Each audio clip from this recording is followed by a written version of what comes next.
Simon, really over to you to give us a kind of, first of all, the flavour of what was going on. Obviously, you had a deluge of celebrities turning up, and I'd love to just give us kind of warm us up with the climate of COP26, no pun intended, and how it was for you.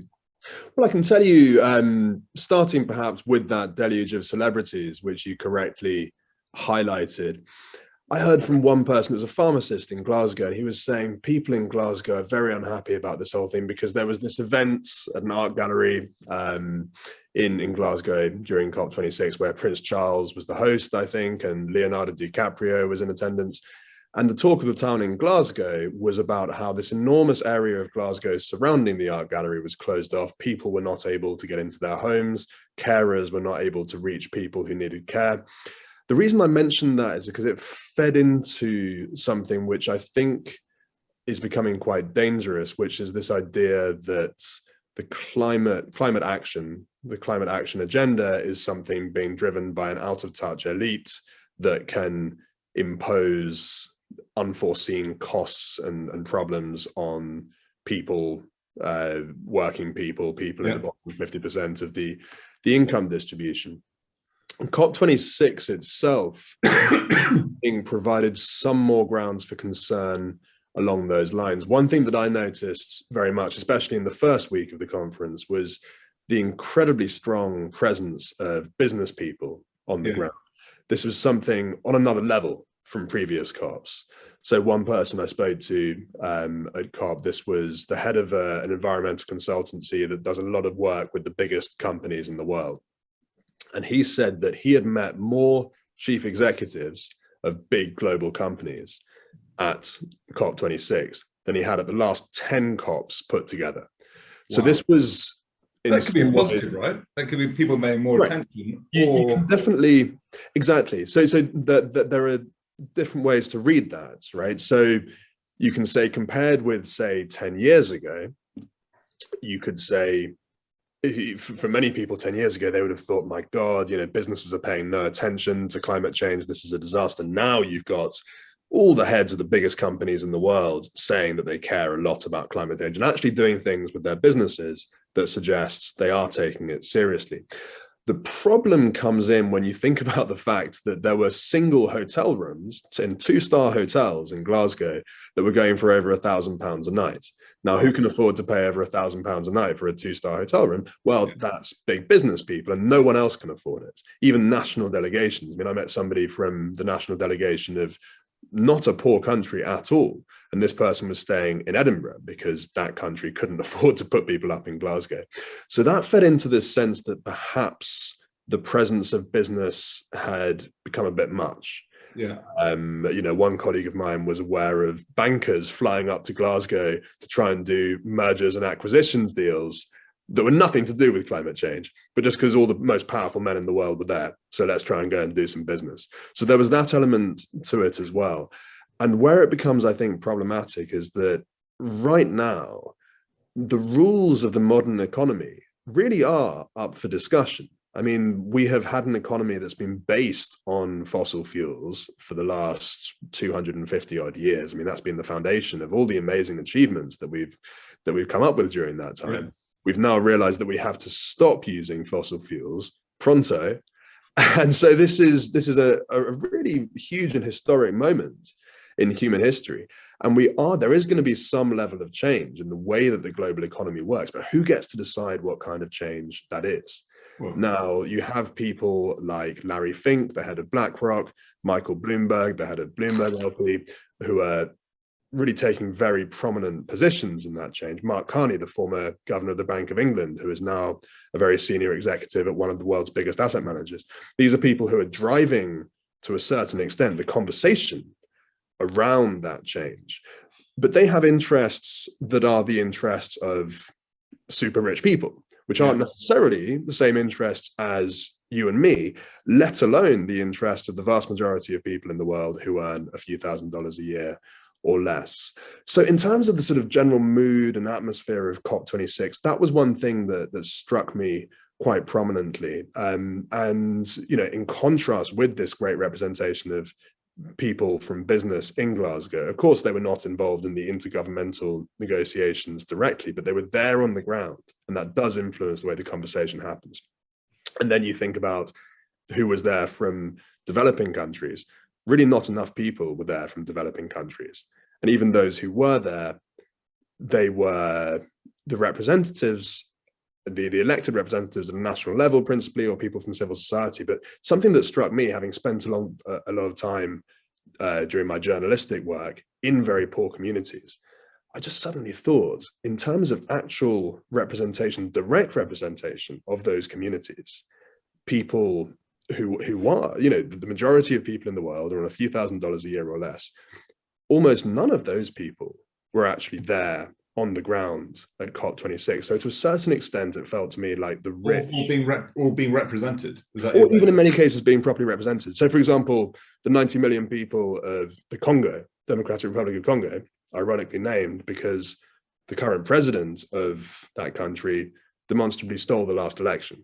Yeah. So who's representing them? So I think that that issue of representation, the issue of who was really influencing the conversation and in what ways, that was something that felt very, very live to me. So China, India was obviously talked about in a kind of mass level, because they had a significant part to play in this kind of concept around either phasing out or phasing down of coal. And how were their voices heard across the table? Because two real questions here, because I think there's, as you rightly pointed out, that we've had this golden era of using up the world's fossil fuels, right, which has led the world's leading economies through an industrial revolution, which led through a kind of not only industrial prosperity but economic prosperity. And you know, I think is it right, the question that China's and India, the likes of, saying, well, hang on a second, we're going through that now, this massive industrialization, and we're rapidly kind of trying to catch up with you guys. And are you trying to put handcuffs on us to slow us down? I mean, was that discussion being had kind of around the table? So a couple of questions in there. Yes, so I think, yeah, and there was a lot going on at COP26. One thing that was important was this prior bilateral sort of agreement between the US and China. And it seems like this language around phasing down coal, I think that was really, it was the US and China that really first of all agreed on that language. And then it was later that became the basis for it. Yeah. You know, and it was very easy for the US, I think, and for everyone in the West to allow China and India to be the scapegoats there. But India is one that, so I spent 3 years in India as the Mumbai correspondent for the FT. And India is a very poor country, actually. I mean, GDP per capita is perhaps $3,000 a year in India. You know, perhaps a quarter to a third of children are stunted due to malnutrition. India needs growth, and it needs growth fast. And from India's point of view, it has been badly let down by the Western world. The Western world promised over a decade ago that it would be delivering $100 billion a year of climate-related finance by 2020, principally to assist countries like India to develop green sources of power.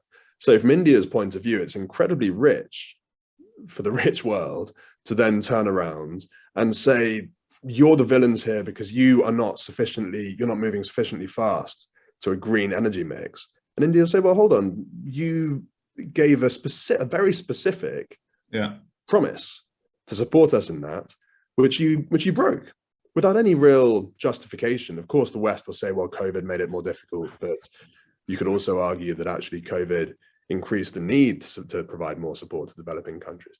So I think it's awfully convenient for Western countries to put all the blame on India and China.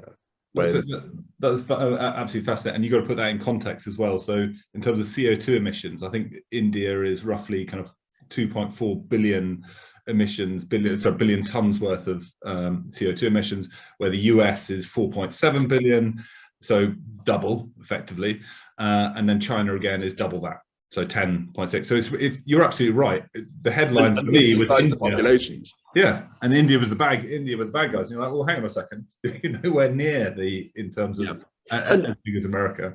And that's on current flow.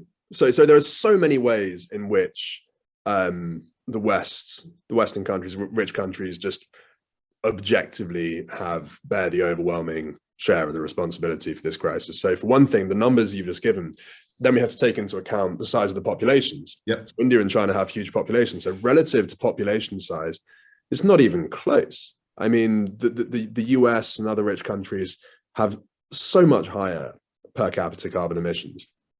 And then you take into account historic carbon emissions, which are, again, I mean, China is currently the biggest emitter on a flow rate, on an ongoing year-by-year rate, but that's happened very recently. Yeah. So over the course of history, again, I mean, the US, each of the US and Europe has contributed way more to the total amount of carbon in the atmosphere than China, even though each of those two places has a much smaller population.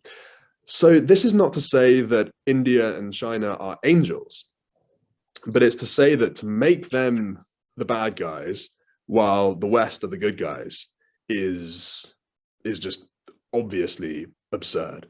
And yet I think that's a trap into which, to some extent, a lot of the media have fallen in their interpretation of what happened at COP26.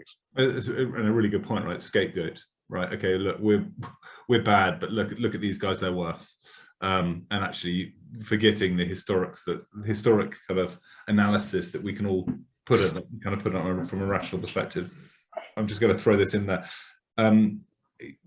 What's it UK wise? What do we think climate, or was there any discussion around what it could cost us? And we've obviously flooding, we hear all the horror stories. Did you get any gauge of, was there any kind of concerns about the kind of forward precedent of what this inevitability, it is coming, we've obviously got temperature rises across the sea temperatures rising, storms, unprecedented kind of globally. Some argue, well, it's only because we're recently measuring, but there is the undeniable evidence or inconvenient truth, as once was put to us, that it is happening. What do you reckon it could cost us? One thing that I noticed that I don't think people are paying enough attention to is the issue of migration. People are talking about climate migration, but I think we should be talking about it more, because it's going to be huge. It's already big. People move when their home becomes dangerous, when their livelihood no longer becomes possible. People get moving, and most of and the numbers that are put out, and again, these are forward-looking estimates. And like I say, I think it's tricky when you start thinking these times. But if you just think of the order of magnitude that's being talked about, the World Bank is saying internal migration by 2050, I think, about 185 million people internally displaced, and that's not including people who move internationally. These are big numbers, and insofar as many of these people will look to move internationally, I think we should consider the potential impact on politics in the rich world, because I think Britain, we will have a lot of serious climate impacts. We'll have more severe storms, we'll have more severe flooding, but we're not going to be among the countries that's worst hit by the physical impacts when you compare it with places that are going to be hit by hurricanes and typhoons, and severe drought, water shortages. Yeah. I mean, I think, we are, and people have been dying in Europe. You look at the death rates during heat waves, thousands of people die during these heat waves in Europe, largely older people. Deaths are happening all the time as a result of climate change, but we're not going to be among the worst hit. What I worry about for Europe, coming back to the issue of climate migration, look at Syria. The civil war in Syria followed by far the worst droughts in recent history in that part of the world. And we know that scientists are predicting that such droughts are going to become more and more severe in many parts of the developing world, in Africa, Middle East, and Asia.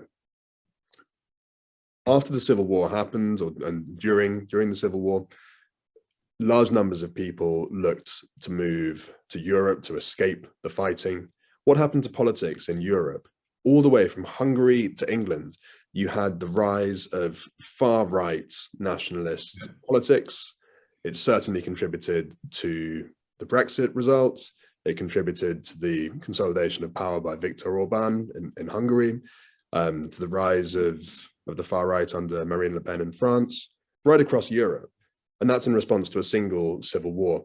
I do worry about the rise of really, really problematically strong far-right politics in response to this. So I think that's something we should think about, not only the immediate physical impact of climate change in a country like the UK, but also what could happen as a result of serious problems in other countries also.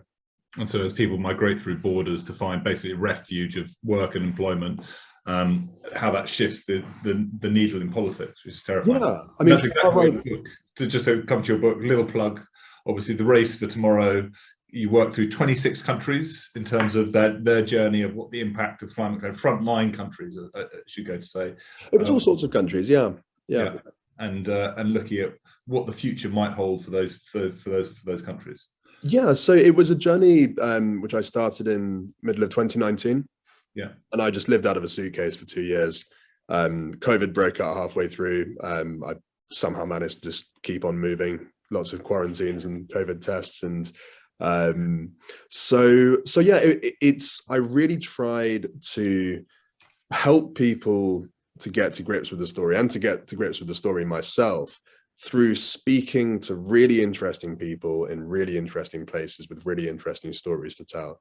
So in the book, you've got illegal mammoth tusk hunters in Siberia, you've got winemakers in Chile, you've got Prince Abdulaziz, the energy minister of Saudi Arabia, you've got cobalt miners in Congo, you've got tech billionaires from China to Silicon Valley.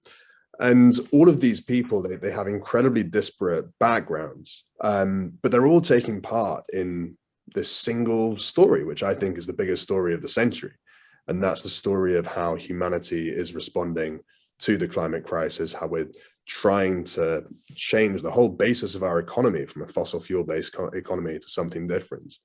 And God, there's a lot of amazing stories out there. This is not something that is going to happen in the future. This is not something which is, as dry and abstract as people sometimes think. This is a collection of amazing human stories. It's stories of life and death. It's stories of billions of dollars being made and lost. It's exciting stuff, and it's obviously really important. So for me as a journalist, there's simply and obviously no bigger story out there.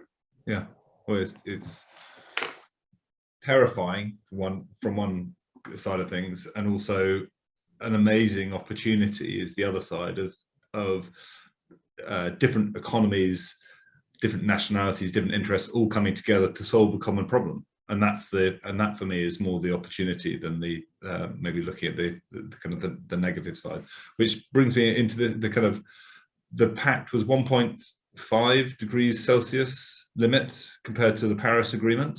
Is that right, in terms of what came out in COP26? Yeah, well, I mean, it was supposedly 1.5 degrees was always the target. That was the target that was laid down as an aspirational goal in the Paris Agreement.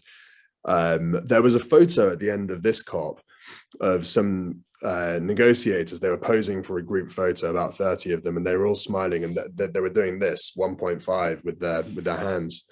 And for me, that photo, there was something a bit grotesque about that photo, actually, because if you look at what actually came out of this conference, to many people, it was really the last nail in the coffin of any chance of limiting the temperature rise to 1.5. If every single aspirational, unsubstantiated target that was unveiled at COP26 is met, which would be an unprecedented miracle, then there would be warming of 1.8 degrees. And that would be if governments, as you know, governments come out with these sorts of pledges and targets all the time, and they always miss them, just like that $100 billion funding target, for example. If governments suddenly just miraculously start hitting all their targets, even then it's not going to be 1.5. So as Dieter Helm, who's one of the top climate experts in this country, put it, he said, look, 1.5 is for the birds. 1.5 is gone. Now, I'm not a scientist. I don't want to present myself as someone who can really give you an authority take on that, but I know that a lot of people who are experts, who are scientific experts, think that the 1.5 degree ship has sailed. Now, this is not a reason to give up. This is a reason to get even more serious about this and saying, look, we're in serious trouble here. And every single 0.1 degree of warming is going to make things worse. So in terms of what came out of COP26, I mean, there was just very little that was really solid in terms of really moving the needle. So for example, we had some big high profile pacts on methane and deforestation. I traveled through the Amazon rainforest last year and just saw the extent to which the policies of the current government in Brazil are directly leading to an increase year upon year in deforestation in the Amazon. There's a sense of total impunity. I met a guy who was burning down a whole stretch of the Amazon, more than one actually, in more than one case. These guys are perfectly happy for me to take their photos, video them, a sense of total impunity. They're not going to be punished under the Bolsonaro regime. And meanwhile, the Bolsonaro regime sends this is Bolsonaro, the president of Brazil, sends his representatives to Glasgow. They signed this pact saying, we agree we will tackle deforestation and we will achieve these targets by 2030. But on the ground in the Amazon, if you go there, you see that none of this anti-deforestation action is really happening. The budget of the enforcement agency is being slashed by the same government that sends its people to Glasgow to put pen to paper on a nice sounding agreement. So I think we need to get a hell of a lot more serious about this at an international level if we're going to have any chance of saving the lives that still can be saved if we take serious action. Interesting. I've always thought, David Attenborough talked about the lungs of the world, the Amazon jungle, and then you've got a government that's naturally self-interest by its own economic policies, and actually, it's wanting to drive GDP, to want to drive prosperity, to want to drive wealth, and then you look at the supply and demand of economics and say, well, there must be a demand for either the wood that's been cut down or making huge swathes of land available for agricultural purposes, or there is mild mining. Having been to the Amazon jungle and worked near a tantalite mine in the Amazon Delta. Surely there's more of an economic solution in terms of just buying up large chunks of the jungle itself, which is, rather than trying to enforce policy, it's actually large corporates or conglomerates going to buy large chunks of the Amazon Delta. You think there must be something possible on those lines. Obviously the trouble is that it's just so bloody enormous. Yeah. That I think if you were to try to buy a significant amount of it, the sums of money involved by any measure would just be incredidly vast. The other thing is you need an Amazon to kick in. If Amazon bought the Amazon, I don't think even Amazon could afford to buy the Amazon. It's so huge, but it is in big trouble. Yeah. So I think, what Brazil is saying is that because this is an asset, they're saying if you as the rich countries are going to ask us to treat this like an asset that belongs to the world, then you should contribute your share towards preserving it. And on the face of it, that's not a totally unreasonable argument. Others say that Brazil is effectively holding the Amazon to ransom, which again is not an obviously unreasonable take. It's very, very complicated. I think this is where you start to talk about carbon markets and talk about getting carbon credits from schemes that protect the forest. But other people are very, very leery of such schemes, because the problem is that then anyone who owns a forest can just start selling carbon credits. And if they can find, because at the moment it's unregulated, so you have various schemes. As you probably know, if you try and book a flight with certain airlines, they'll say, do you want to offset your flight, your carbon emissions? And the price is always very low. And that's because it's an unregulated market that doesn't have any. It's the whole kind of greenwashing. Yeah. And, whenever I speak to people who really analyze the space, they think most of the carbon offsets available in the market today are just achieving way less than their stated. It's stated. It kind of comes into the greenwashing. Yeah. So I think, personally, if I ran a company, I would not have the confidence to buy any offsets, and certainly not avoidance-based offsets. This is avoidance of deforestation. To buy any of those offsets and then claim that my company was now net zero, had cancelled out all its emissions. But some companies are now doing that. And I think those companies are dealing with more and more uncomfortable scrutiny, because I think we really need a market in carbon. I think we do need carbon dioxide removal, and we need a market in that, but it has to be a properly regulated, properly assessed market. And that is not what we have now. Could you explain to some of our listeners briefly how those carbon markets work at the moment? Because, and I think it's exactly as you said, that the issue here is they're not regulated.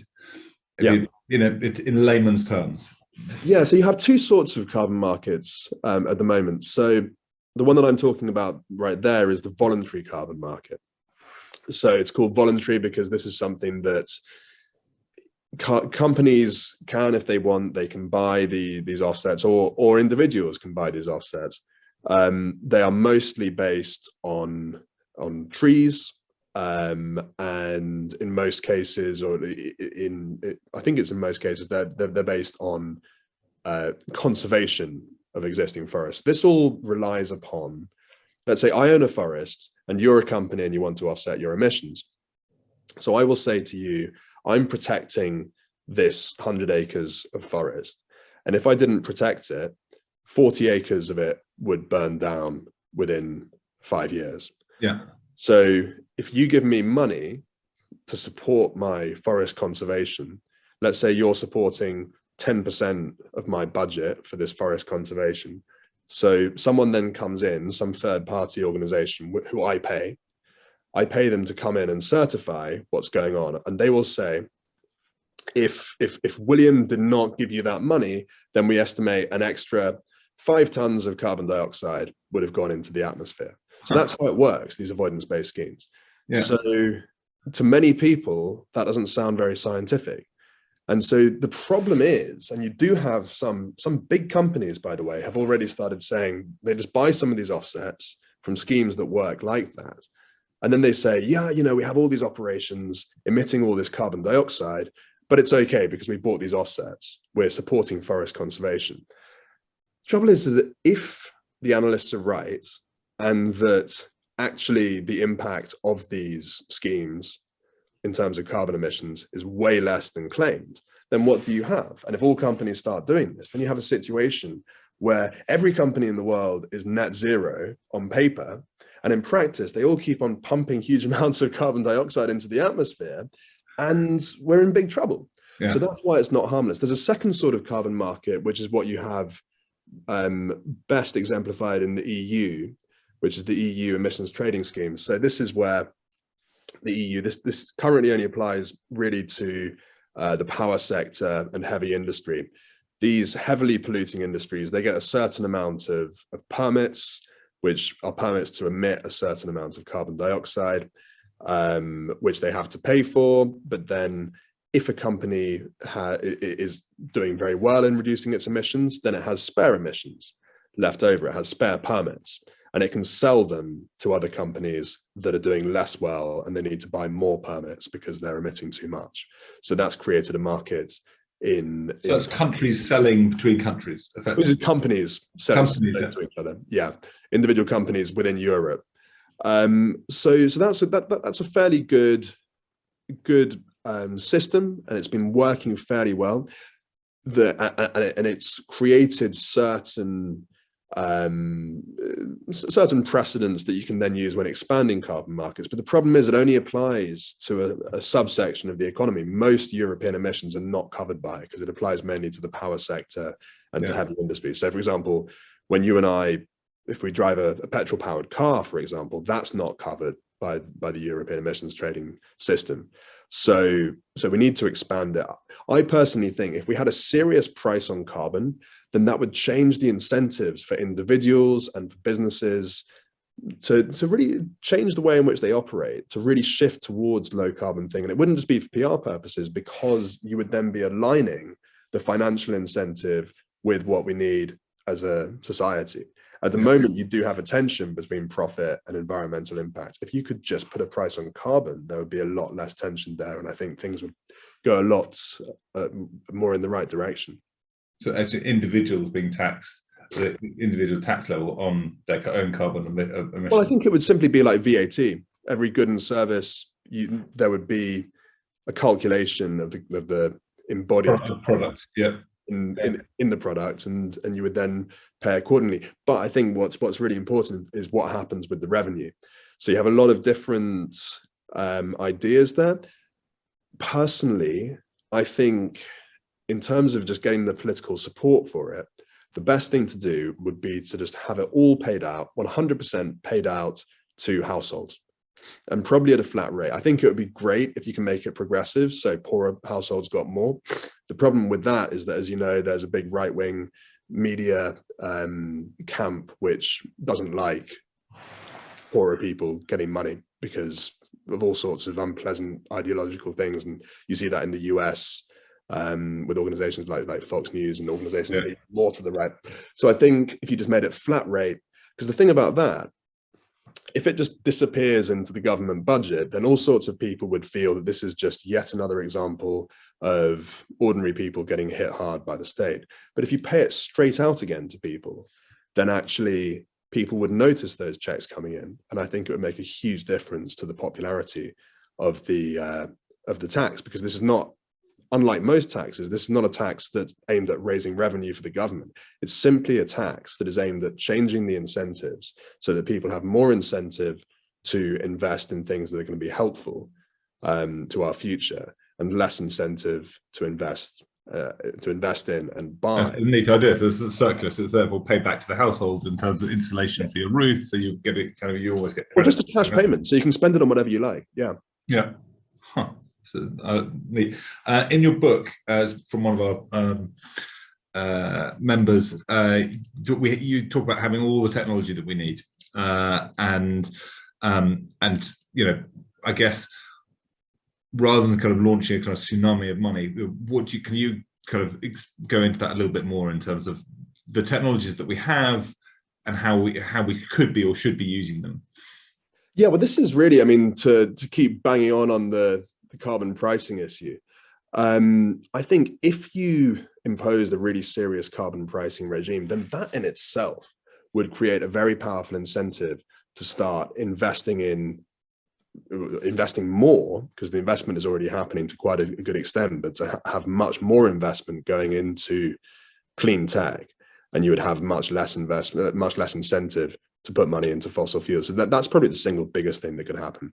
But there are so many other things that the governments can do. I mean, you can have much greater public investments in electric vehicle charging networks, for example. I mean, you know, time and time again, if you ask anyone what sort of car they're going to buy and why, growing numbers of people are buying electric vehicles, but those who are still buying petrol-powered vehicles would often say, well, it's because, you know, charging your electric car can be a bloody nightmare.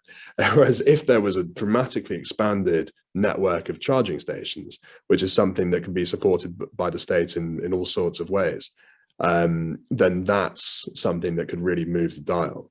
And that is something that governments are thinking about. And so it's a really good example of where these things can be useful. But there are so many levers available to governments: tax breaks, public investment funds.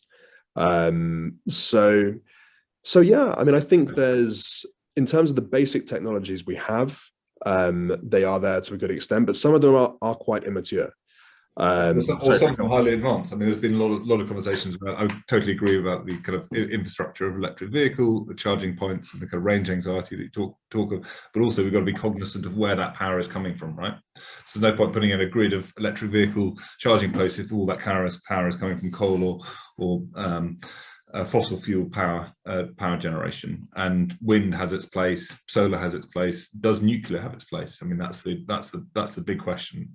We are a net importer of nuclear power from France, as a lot of people know, but yet we're stalling our own nuclear agenda because of, ironically, part of the green agenda, a worry concern about nuclear. Do you have a thought on where the power comes from?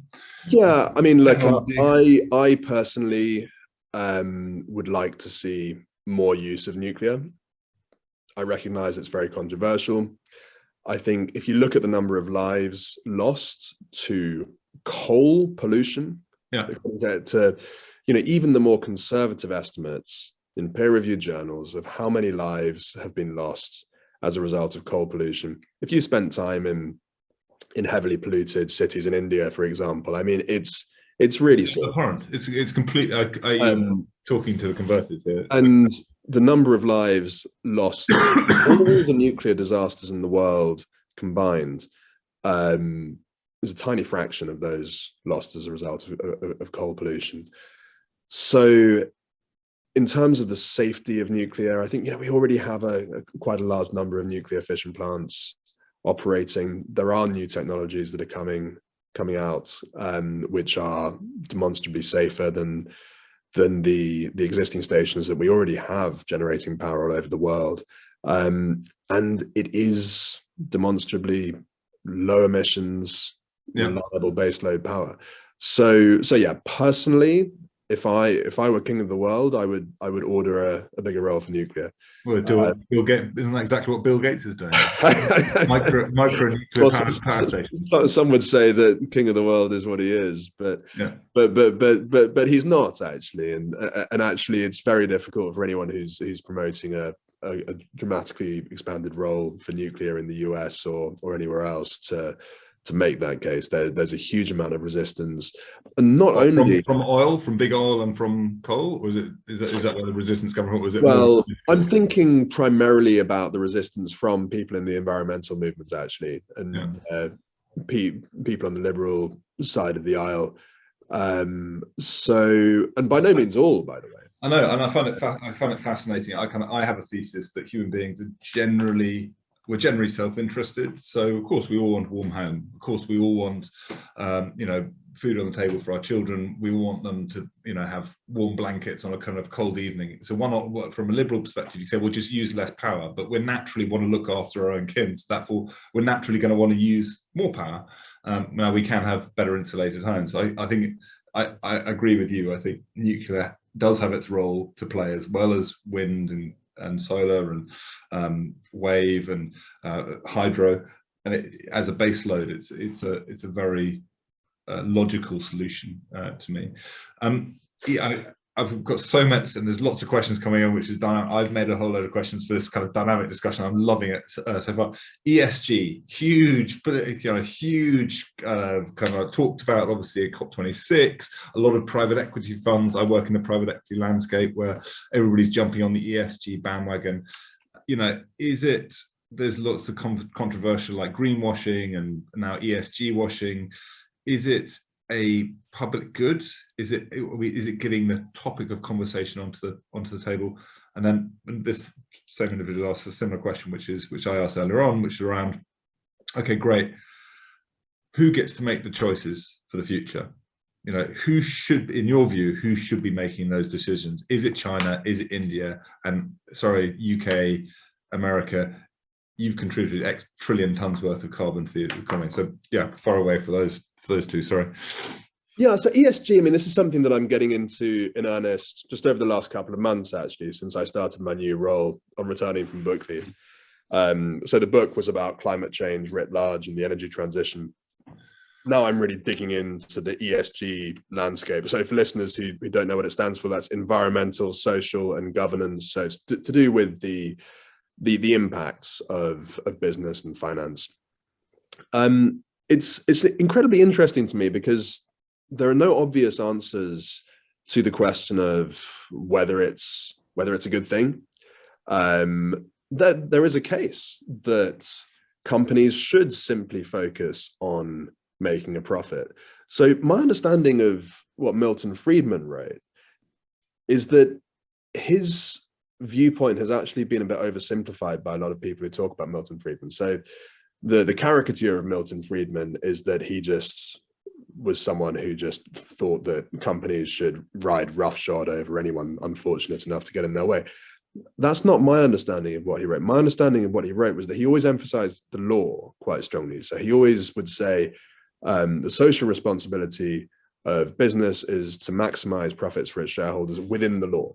So he always, as far as I know, included that point, which I think is important, because I think what he might say if he were around today is that you need to update the law, because the law doesn't take proper account of the impact, the economic impact, the humanitarian impact, the ecological impact of carbon emissions. So if you update the law, you update the economic system. And then you can say to companies, just go out and try and focus on making a profit, because the laws have been updated such that the company is making a profit that is aligned with the wider interest of society. So, for example, when it comes to pay for entry-level workers, so right now, I think a lot of people are saying the answer, so we have a lot of workers who they're too low paid, they have bad working conditions. The answer is that we have more transparency on ESG ratings. So if you treat your workers badly, you'll get a low score on the S of ESG, and then you'll get less money from investors, and that will incentivize the CEO of that company.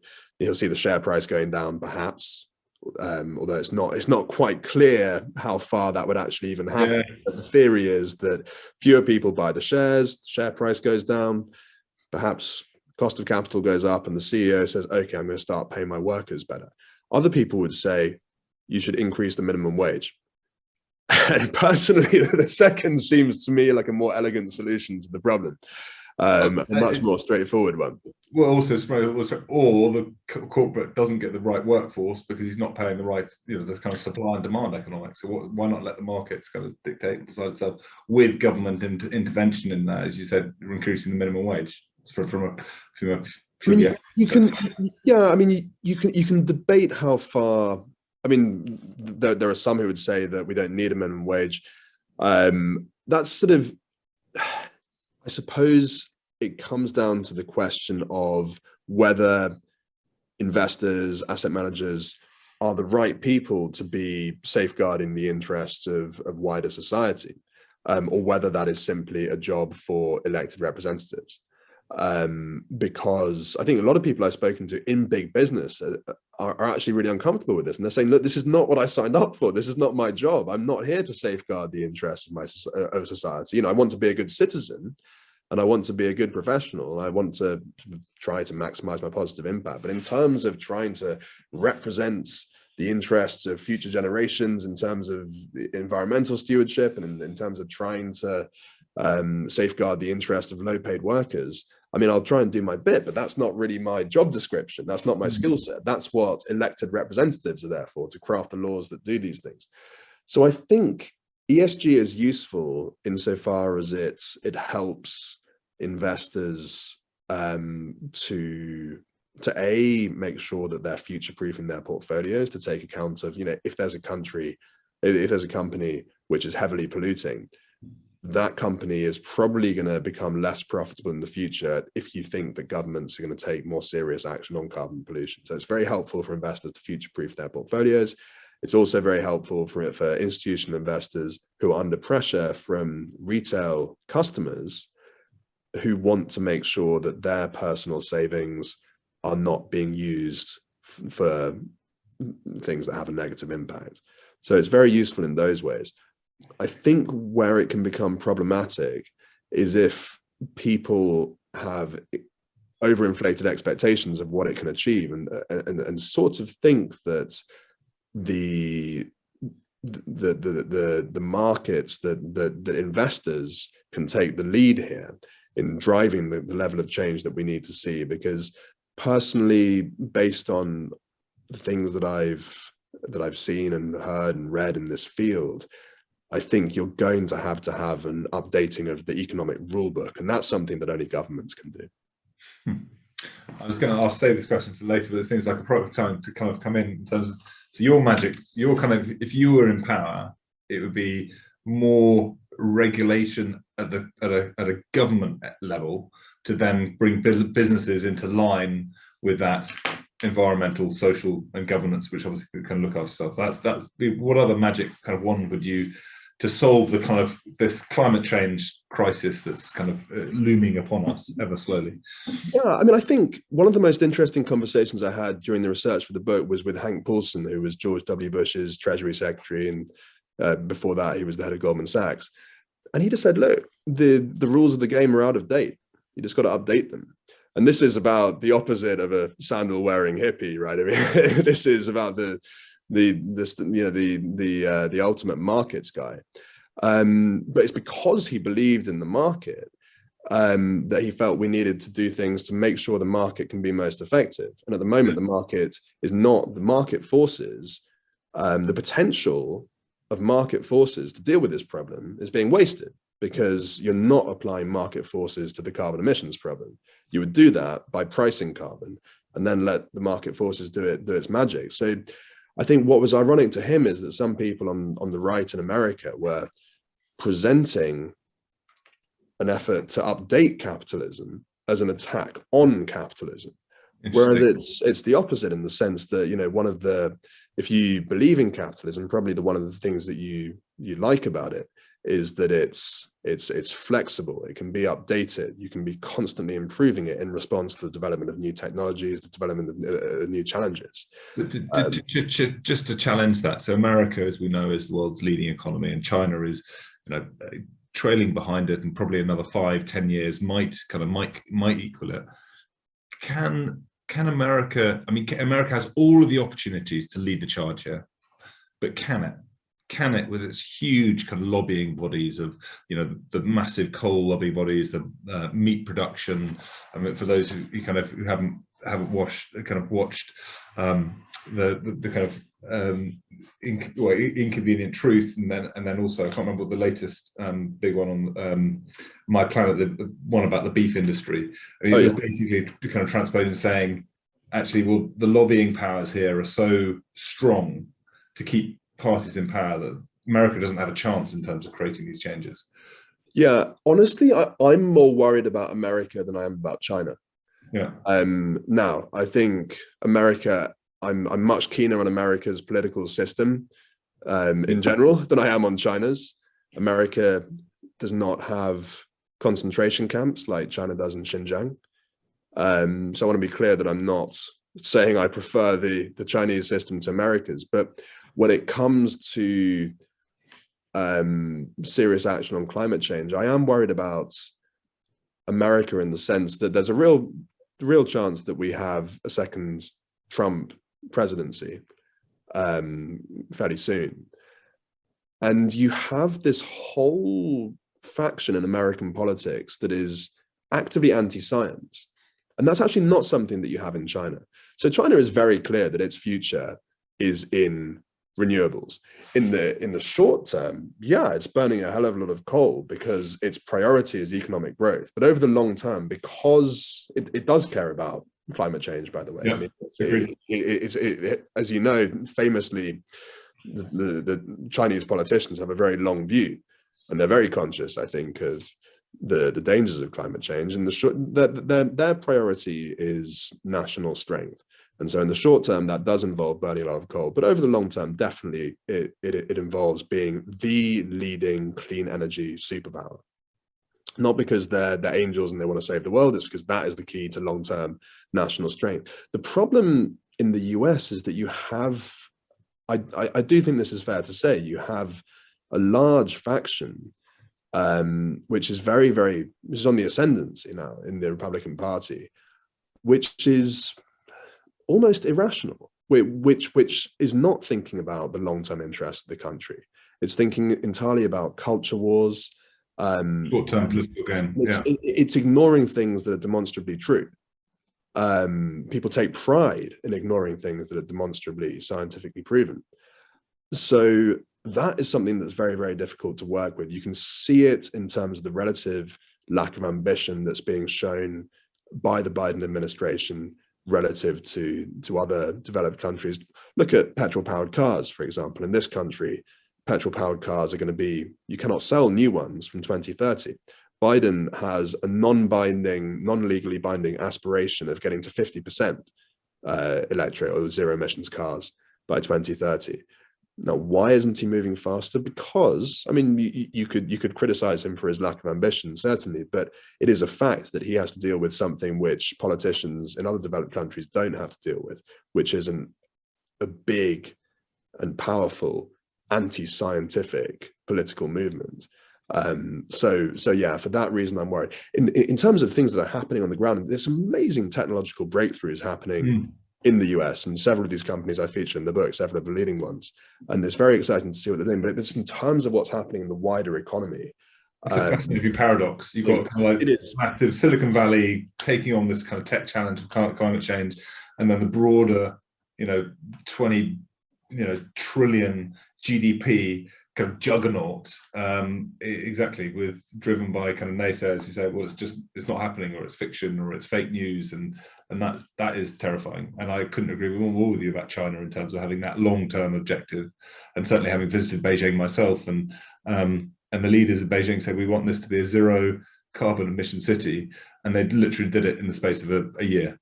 No petrol powered vehicles in the center of Beijing. Amazing. Just banned, and they could do it, and that's the kind of beauty of that economy. How I appreciate. There's so much here. It's so rich. A lot of people said celebrities have the chance to reach that middle America, and we're talking, Leonardo DiCaprio's and Matt Damon's. They were all at COP26. Would you buy into that as those individuals being able to try to move the needle, and the power of singers and pop culture to be able to educate? Or do you think something more dramatic needs to happen in Central America, which is to really kind of get people to wake up and smell the coffee?